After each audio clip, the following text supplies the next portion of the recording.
The next thing I need to fix here is this cheap yellow dehumidifier. Yeah, it's not working, it's not absorbing any water, and it looks very dirty. Can you see? I put the tray in before, it smashed off the micro switch here. So that's going to be something to do with it, but it wasn't working even when that was okay. Let's get the screws out. Right, so I've got the 4 screws out. The next thing I need to do, I think, is unscrew this. And there are 4 screws here. I need to do that because I need to get this plastic piece here with the switches. And I don't see how to get it out at the moment. It might just clip out. Hopefully this will now lift up. Yeah, there we go. And out. A bit dirty in there. Yeah, so it doesn't look like we need to undo these blooming 3 things here. Well, certainly that one. I'm going to get that piece of plastic with the micro switches out. Is that going to free it up? Ah, there we go. Actually, that was easier than I thought. So, yeah, the 2 halves look are here. We can actually reassemble this, and I've got the lever over the other side there.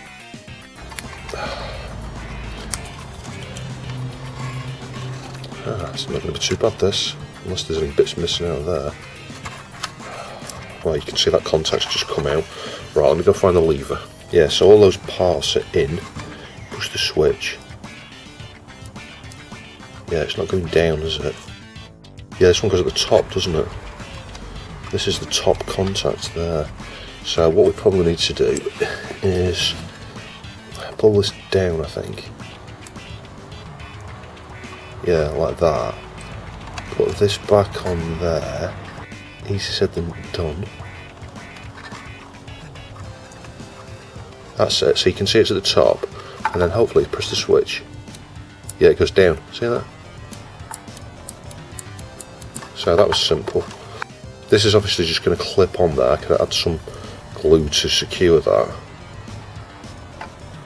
Yeah, that little thing there goes into that little hole, so yeah, that'll clip together. So the final mystery now is, where does this go? And I think this is going to go in there. Oh, it's just whether we lost any plastic off that when it came apart. Yeah, that'll sit like that. Uh-oh, hang on, black plastic's coming out here. There we go. Right, let's just hold it together and try it again. Just test that. Yeah. There we go.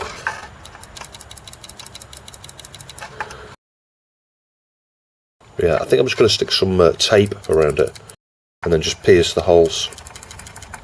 That will hold it together. And obviously it's a good idea to just test this before I commit to putting it back together. Right, got some tape around it to hold it together rather than super glue, because you know what, I may need to go back in it. I don't want to glue it together. You know, a super glue will evaporate and go onto things nearby, like the contacts. I don't want that to happen. I could replace the switch. I'm pretty sure it's a standard micro switch. I've pierced some holes in the tape. I just need to somehow now get it into the right position. I'm just wondering why is this one's offset like that. That could be correct though, I think. We're just looking at the design of it. That one's more clicky than that one. That one's delicate. But anyway, let's just test the work. So we're on the contacts. I press it. Yeah, so the right hand one works. The tape's actually helping there. It's because it's helping hold that probe. So this one here goes from the middle to the outer. Getting resistance, not a connection. So I've just taken this contact out, the one that popped out. It doesn't need taping or glue, and actually it holds together really well.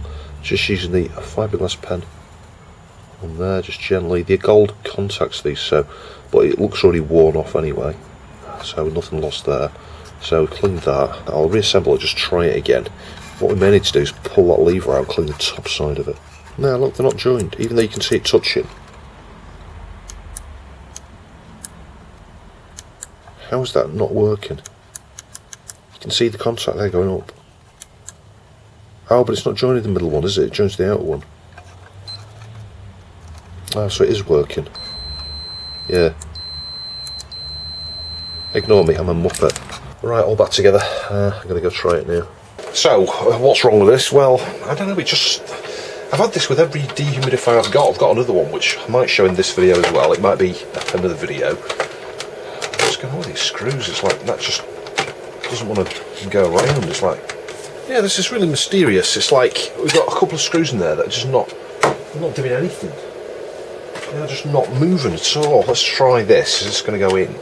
No, it's not. It's just the problem we're going to have with that. Yeah, the iFixit toolkit's not going to fit that either, because they're depressed quite a long way, and the hex fittings there, well, just mean you can't get a grip. So I'm going to go with this jeweler's screwdriver flat blade here. Yeah, if in doubt, if you get stuck, try something like that. And then the thing with these is they either have a hole, stick something like this through, and then you can lever, or they've got this little ridges here, and then you can try a bit of that. I think that's coming out now. So if memory serves, you pull that bit out like that. You can see that's a bit dusty in there, so that needs hoovering. Obviously, take this out before you start. Don't do as I do. And then there's 2 screws on the base here. Forgot about those. Yeah, these things just stop working. It's like they become really inefficient or something. And I think it's the Peltier device that, I don't know, its characteristics change over time with use. They've got like a finite, well, everything does, a finite lifespan. How's that? There you go, you got to sort of pull out like that. That's it. That was a bit traumatic. So yeah, it's going to need hoovering, isn't it? It's going to need hoovering on the top there, and a quick hoover and stuff around. Maybe clean some IPA there, because you've got like standing water, contaminants, etc. You could get, in theory, things like listeria off something like this. So yeah, take safety very seriously when working on this type of thing. And of course the first thing to check with something like this is the power supply. You can see this has seen better days. There's 2 screws missing there. I think the post break, yeah, and these power supplies, the show a little light there, a little LED.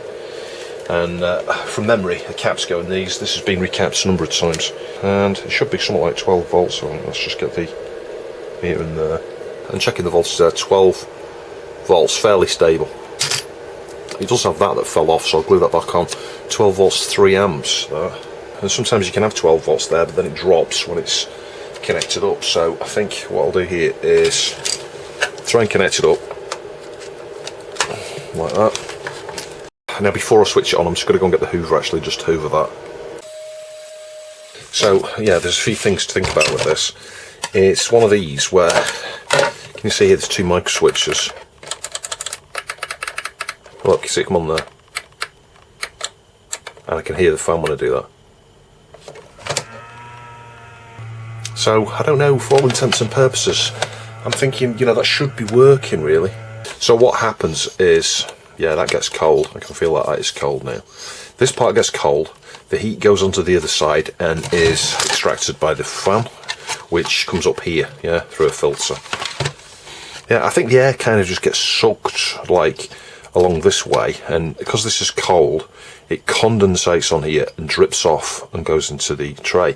So these things are really, really simple in the sense that you have very few components. You've got the Peltier device under here, yeah, where this red and black wire go to. If it's not getting power at all, this will not get cold, and it will get cold, trust me. You can almost get these to freeze. I had one of these in my car just today, actually, to get rid of some moisture in my car, and it was there for 3 or 4 days, and I went out to check on it, and there was all ice on the front here. And I brought it into the house, and I looked at it, and there's a big chunk of ice up there, same model as this one. Big chunk of ice. It had all solidified as ice. The reason that is obviously because it's outside, and water doesn't get a chance to drip off when it's outside, does it, when freezing temperatures at winter, as it is at the moment. But with a Peltier device, you put power in, and you get cold on one side, freezing cold, enough to freeze, and then hot on the other. The only active component in these is there's a thermal switch, which I think when the hot side gets too hot, it cuts power to give this side time to thaw. Otherwise, you'd have what's happened to me outside, where it just turns into ice. And this is not turning into ice, but it is getting cold, so it just tells me straight away it's working. There's nothing I really need to do to this. Now, there's no active components, there's no capacitors on that board or anything like that. You can see I've been in here before because there's some tape on those wires. And I think all I did is just like, you know, clean it up and stuff, and we could try and do some of that stuff now. I could try to think the easiest way. So it's held in with 4 screws here. Let's just get those out. Yeah, we can get contact cleaner into the switches there. And the reason there's 2, there's one to detect that the draw's in. That's when the green LED came on when I pressed it. And then the other one is to indicate the level's full. You know, there's a float in here, this clear plastic thing. There's a float in there that raises up. This comes up and presses the second switch. And that will stop it if it's detecting it's full. So it'll be unusual for it to, you know, false detect a, you know, the tank's full thing. But the other one that detects the draw is in, that can, you know, easily be a problem on these. I've just dropped that blooming screw. I'll have to fish it out in a minute. So yeah, contact cleaner into those 2 switches.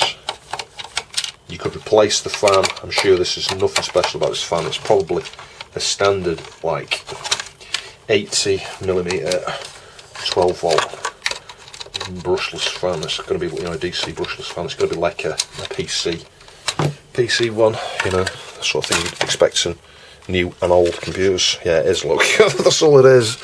It's just a brushless fan. So I've got some dust in there. I'll hoover that out.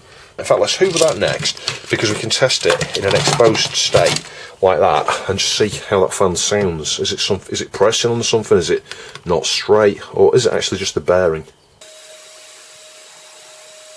Yeah, I think I've just inadvertently worked it out. Can you see all this in here? I've just sucked some of this out.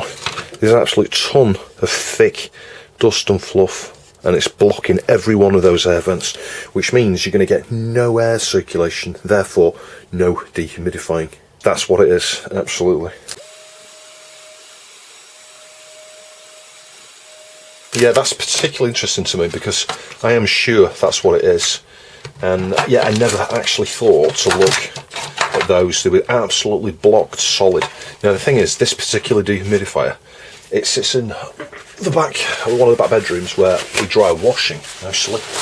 And then this thing just absorbs moisture from that, you know, said washing. And yeah, we've done our drying many years that way because we don't have room in this house for a tumble dryer. That's it, so it's not spotless. But anyway, the point is, what I saw in those vents there was like fluff dust from fabric, you know, from cotton and stuff like that. Which makes sense, doesn't it? Because in the moisture that is coming off the washing, you're going to have cotton fibres and dust and things like that from the, you know, the fabrics. And I think that's what's wrong with this. I actually think this is just going to work. We'll try it like this now anyway. We'll just connect the power up, put it like that, and just see how that fan sounds. So if we connect the power there and make sure it's on, and then we need to press the switch, which is under here. There we go, fan's on. Yeah, it seems to be when it's spinning outwards, it comes further away from the centre there and then starts to make that noise. The problem with this is I don't want to take this Peltier to pieces. You can see it's clipped here, yeah, it's clipped here. That piece then comes off, and then you can access the screws here. So I don't know, there's no point in me showing you that. I mean, you could then hoover that metal thing on the back there. This is where the heat comes out, you know, so you get warm air out, cold air on this side. But I mean, that really is it. The only other thing, like I say, is the thermal switch, you know, a thermocouple, whatever it's a thermostat. I can't think of the term, it's not a thermocouple, what's it called? Thermal switch, really. And I think that's not that one, that one's the fan. In fact, there isn't even one on this one. This doesn't have that. They vary in terms of design. This one's just got 2 wires for the Peltier, yeah, and then 2 wires for the fan. That's it. So this one doesn't even have a thermal cutoff. The inside of this is really dirty as well. I think I'm just going to clean that. I mean, I'll be honest, I'm not too bothered the fact that this is noisy because, well, the room it's in, it's like well out of the way. Look at that, good God. It's well out of the way and we can not really hear it from where we are. That is really dirty. I'm wondering if that's the problem. Again, it's that like fabric-y. I don't know, it's black though. Maybe that's black mould. maybe it's rubbing on black mould. That is a possibility. Yeah, remember what I said about health and safety?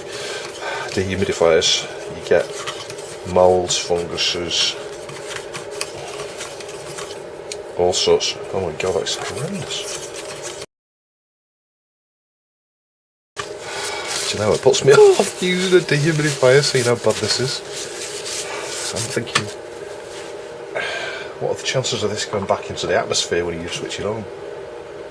Well, high. You start getting air circulation. Anyway, there's not really much to show you that. If I was prepared to take this to pieces now and take this fan, there'd be a sticker on the other side of this here, yeah? And you pull that sticker off, and if you're lucky there might be a circlet, and you can undo it, and you might be able to, you know, get to the bearing and put a bit of oil there. More often than not, cheap ones like this, you can't do that, and it'll probably just need binning and replacing. Anyway, I'm just going to clean around a little bit here, and then actually just reassemble it and give it a try. I'll try it over, you know, a few days, and I'll let you know whether it's working. I'll perhaps show you whether it's collecting anything or not.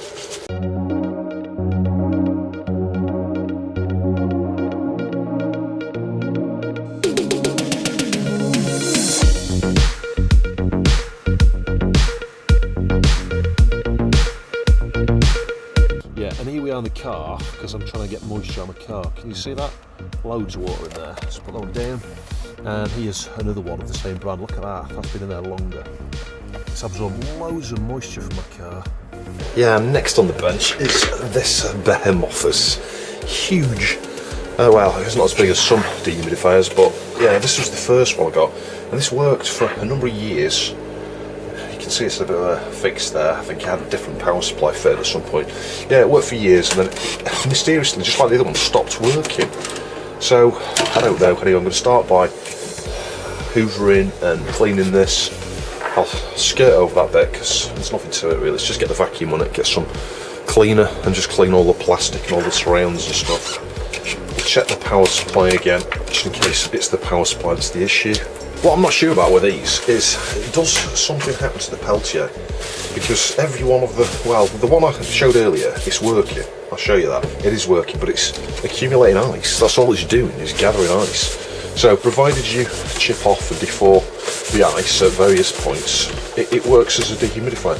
But the question is, why is it ice? It's like it's become more efficient at the cold side. I don't know, or is it just a winter thing?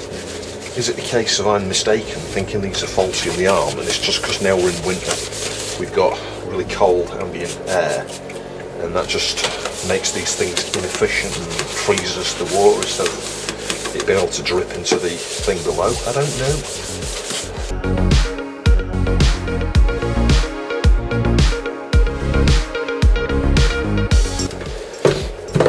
Yeah, I think the inside of this I'm going to clean with some IPA.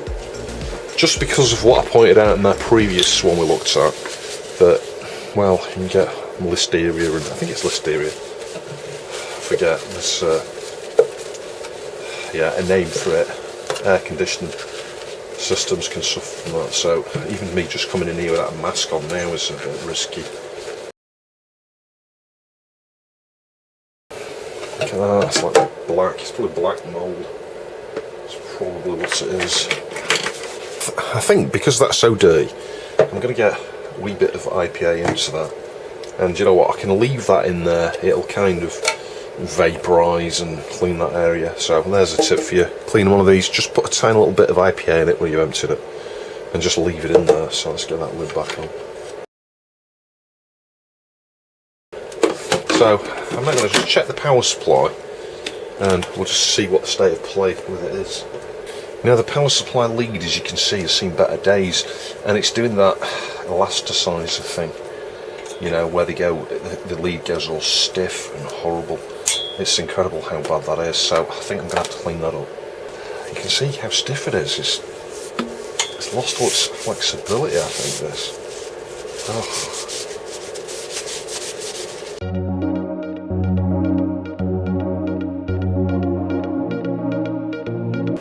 Yeah, these magic erasers, don't use them on anything you care about plastic wise, but something like this, it's fine to use it on. And it's probably the best thing to use it on, you know, the best way of cleaning something like this.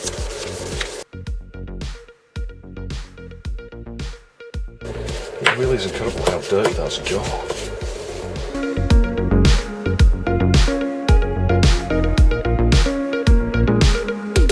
It is illuminated there, but very weakly. Now we've got 12 volts.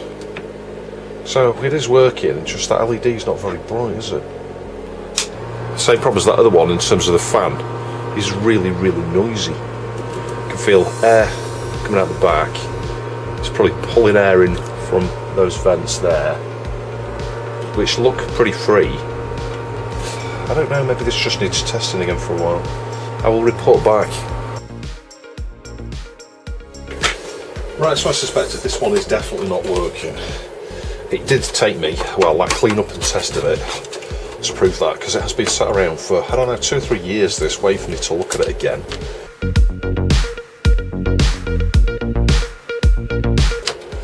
I think this clips off and there may be a screw at the top here, actually. Yeah, there we go. That top bit just, it clips out the back here and just lifts up, and then there are 2 screws here. So yeah, always take your time trying to get into something. You may find some hidden screws. Right, that's all the screws out. Hopefully the lid will now come off. There we go. Yeah, wow, that's just in there. Look, it's just flat down there. Let's just pull this little clip off that. That's it. So I'll hoover that piece out. There's very little in the way of electronics on here. We've got a capacitor there, and that's about it. So it's the same as the one with 2 switches. One to detect have you got the tray in, the other one to detect is the floating, is it, i.e. is it full. So the next thing is to unscrew these screws here. There's going to be 4 of those. Yeah, these things are easy to work on, just a bit fiddly really. No, I remember this being a bit problematic last time. I think they've also got these 2 screws here that hold that bottom section of the fan in. So there's actually 6 screws there to get that centre piece out. Again, like the smaller one, it really would benefit from a new fan. This one was really efficient actually. It was like, you know, as you can imagine the size of it, it was twice as good as those little ones.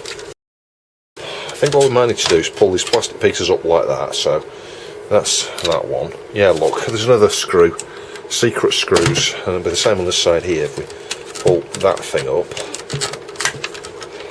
yeah, there's one there as well. So yeah, this is what I mean about fiddly. Yeah, just a wee bit fiddly.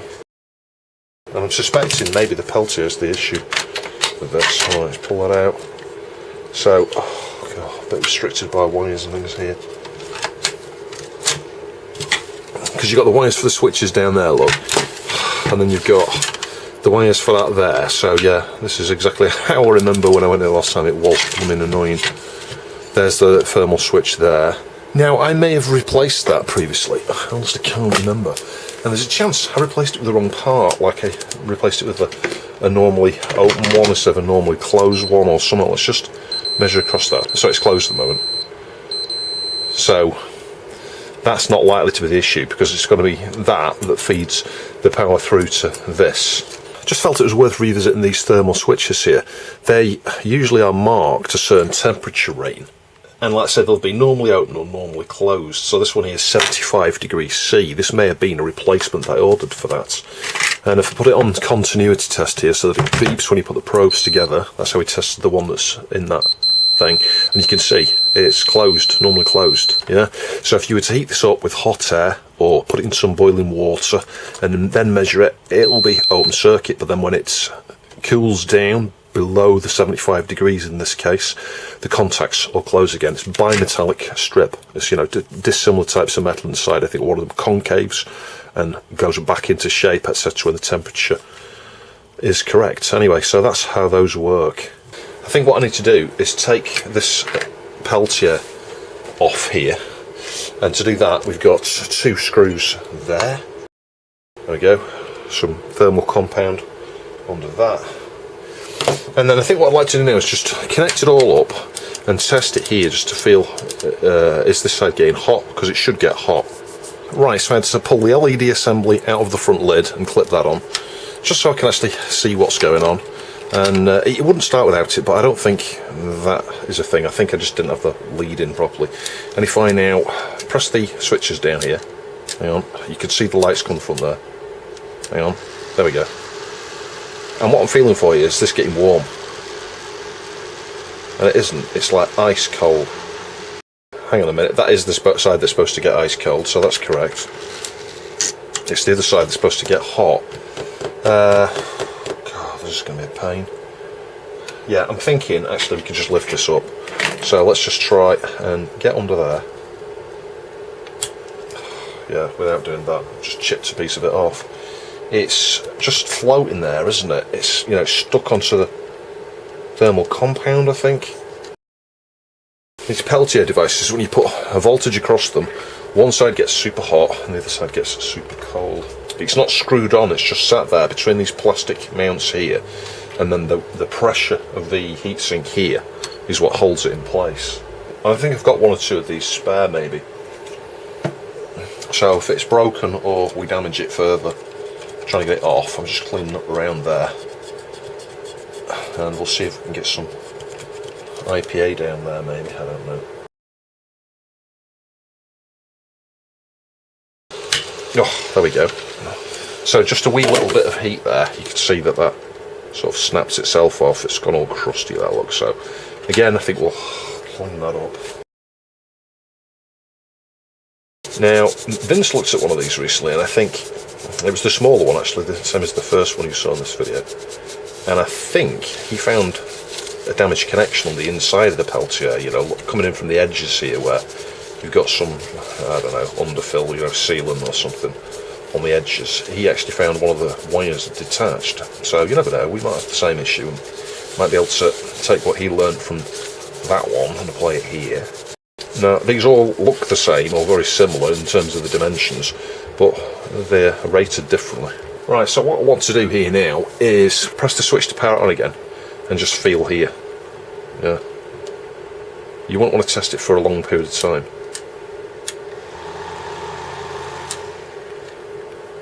Yeah, that side feels like it's getting cold and that side's getting warm. So you know what, that works. Yeah, the hot side was the side with the fan, so let's just stick that down there and see if this side gets cold. Yes, it is. Oh, that's like refrigerator with ice.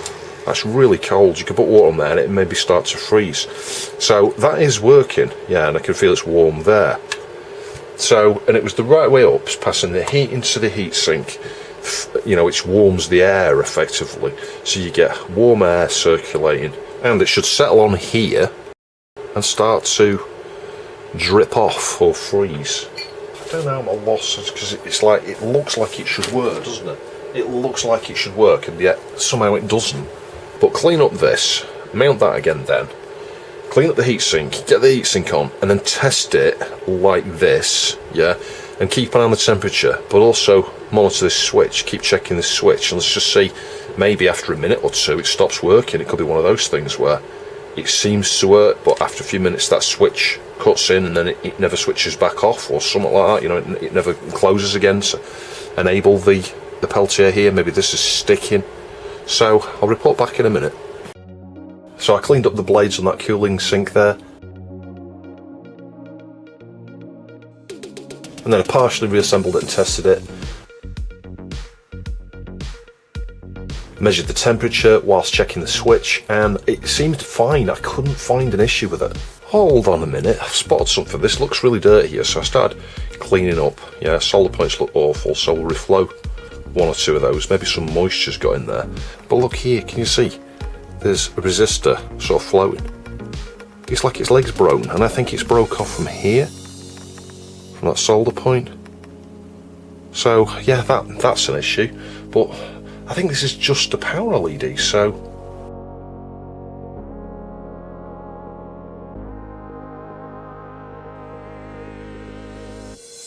yeah, so one of the first uses of this microscope on my channel actually. Where's it gone, Dean? There it is. Yeah, so you can see where I pushed the piece of kynar out, and there's our little leg. So that leg is not looking so clever, is it? Let's just see if we can, I don't know, clean that up somewhat with the fiberglass brush or the wire brush. God, my fingers look awful. Yeah, so I'll use the wire brush.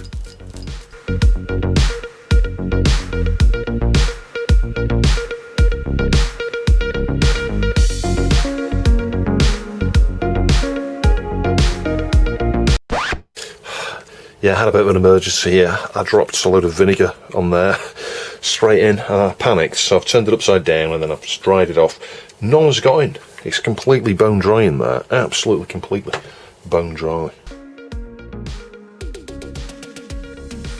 Let's just get this under the microscope. It looks a bit furry on the Cabanos cam, that is. Yeah, it's crazy. This isn't even what I'm supposed to be doing here. Can you see this? Yeah, and that's not IPA or vinegar. It's just like, I don't know, contaminant, dust or something. Just carefully try and wipe this. What's that there? Oh, that's the contact. That's one of the contacts. I don't want to move this because I'll move it out of alignment, but nevertheless, look all along here. What's these green things? That's actually from the battery, isn't it? It's from a battery. A battery's done this. Just slight little bits of contaminant here.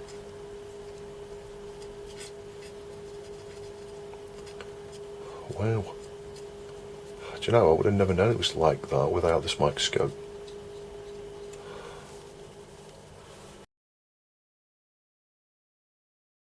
So, let me get that back together. Right, so I've got a brown black red resistor here. It's a bit big. It's probably like twice the wattage of the one that was on there. The pad looks awful where I removed the other leg. Anyway, let's just wedge this in there.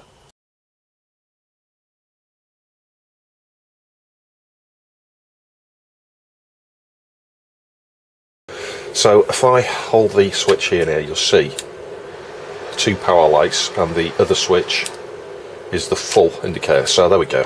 So that's that. I don't think that's been causing any issues whatsoever other than one of the LEDs not working. Anyway, let's get some hot melt glue.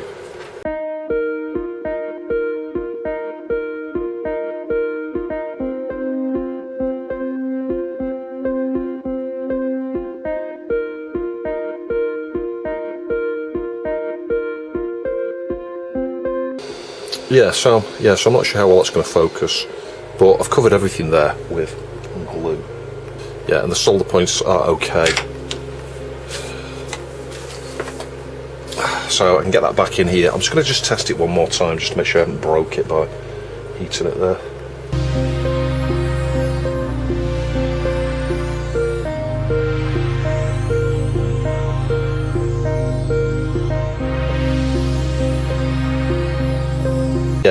Yeah, so that's it. So we did adjust the Peltier there to get it nice and flat with the heatsink. This piece of plastic moves inside here. That's why that looked crooked and it wasn't. This wire is now routed through a little hole there, as it should be. And as I say, underneath here, there's a piece of plastic and it had 2 little slots, one on either side. And one of the wires, this one, goes through the little slot, and on the other side, the other wire, which goes underneath, I think, goes through the other slot. And then everything just fits perfectly here. So, yeah, it could benefit from maybe a cable tie or 2. But I think everything's okay there now. So that now should go back together for the last time with the last number of screws here. So let's try and connect that back up again. Like that.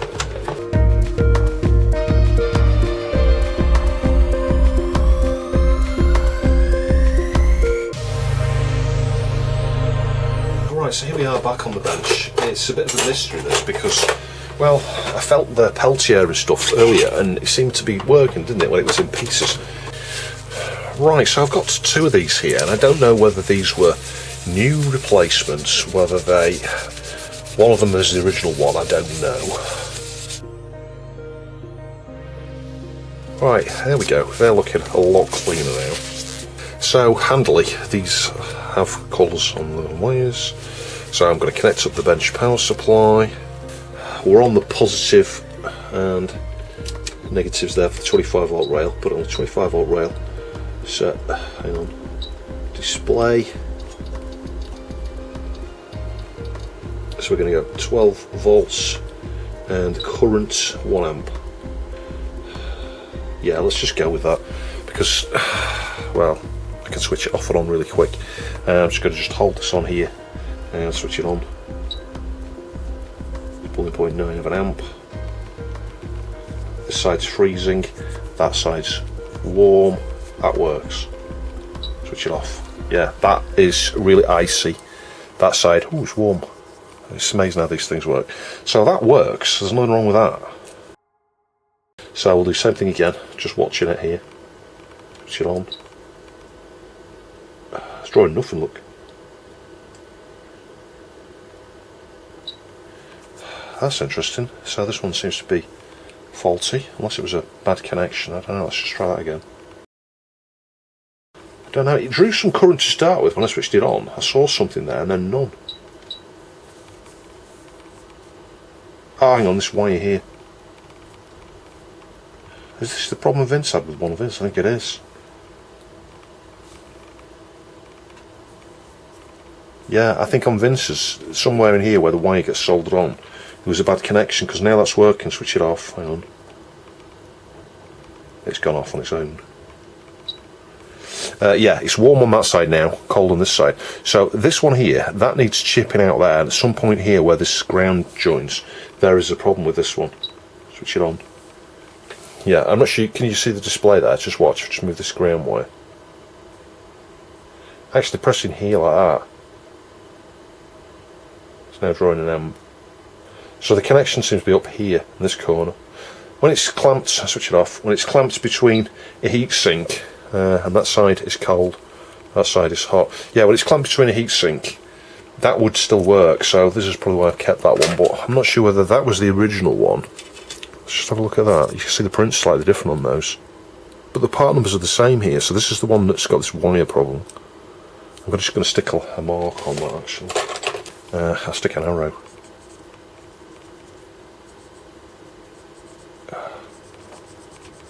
It's just obvious there's a problem there, and I'll stick a across there.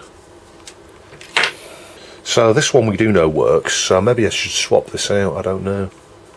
But you see, we know the one that's on there works, so this is where I get really confused. Maybe the fan is just the wrong direction. Let's get this other one in. Because we know that I measured that and it was doing everything correct, it was drawing about an amp.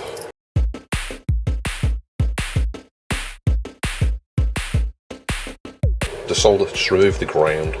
I won't block the hole in a minute. Let's the ground off. Make a mark here. I'm just going to put a negative and then the positive. Yeah, anyway, you can tell that that's a positive, I think. And the same thing again, just carefully just heat and pull it out. There we go. 12 volts, 1 amp. Display on. Yeah, it's drawing an amp. Drawing an amp, switching it off. This side is freezing cold. This side is warm. I've got stuff all on my fingers still. So the side with the label is the cold side. So you want them like that. Yeah. Just because they sink down a bit here, so then they don't get trapped, so they don't get crimped, which means this can go on flat. And I think the key here, certainly from the last time I assembled this, is to make sure you just get a grip, don't tighten it up. Yeah, get a grip, don't tighten up, and then you've got to tighten these evenly. Oh god, where's that gone down there? Really cheesing me off these screws. Let's use that just to make this more magnetic. Which clearly makes no difference to that screw. This is why I don't like working on this. It's like the screws aren't even bleeding magnetic. Probably made of plastic or tofu or something. Right, let's try that again.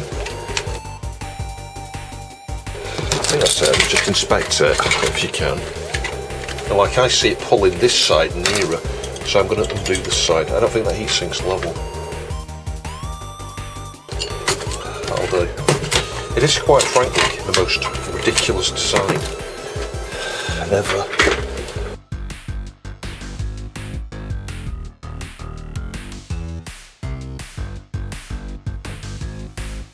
Alright, let's on test again in the conservatory where it is damp. Let's just clean off the muck off that. I just want to see what the part number is. Getting IPA everywhere here. Right, there we go. So let's connect this up to the bench power supply now and just see what this is doing. And if I switch the power on, look, 0 amps. Now if I fiddle around with a positive wire on it, hang on, or is it the negative? So that, look at that, that's squeezing it really hard, and I can feel one side getting cold, one side getting hot, release my fingers and it's gone. So I'll show you how I was doing that. I've got 0 amps on the meter and I was like pressing here with my thumb and then pulling like that, twisting. Look, hang on, starts to draw a bit of current, and if you get it just right with a twist at the right angle, pressure on the right spot, starts to draw about an amp. Anyway, that's faulty. Yay, it's working, finally. Can you see that blob of water down the bottom there? Look, see it running? Oh yes.